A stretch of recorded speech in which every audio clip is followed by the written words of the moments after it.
விலகாமலோ என் சமாதானத்தின் உடன்படிக்கை நிறைவேறாமலும் இருக்கும் என்று உன்மேல் மனதுருகுகிற ஆண்டவருடைய வார்த்தை என்ன சொல்லுது?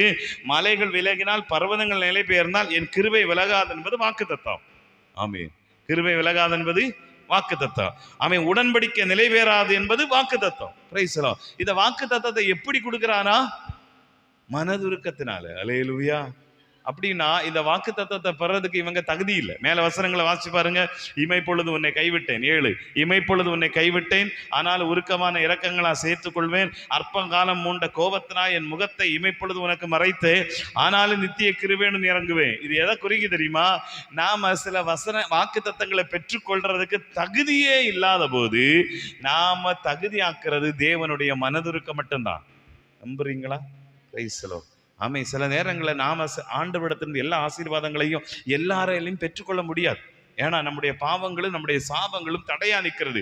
ஆண்டவர் ஜெபம் அற்புதங்களை செய்ய வரும்போது நம்முடைய பாவம் முன்னாடி போய் நிற்கிறது. இங்க ஆண்டவர் சொல்றாரு, இந்த இடத்துல நான் எதை செய்கிறேன் தெரியுமா?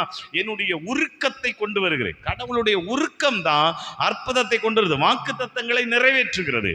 ரெண்டாவது நீங்க வாசிச்சு பாருங்க, மத்தேயு எழுதின சுவிசேஷத்தை நீங்கள் வாசித்து பார்க்கும்போது அதுல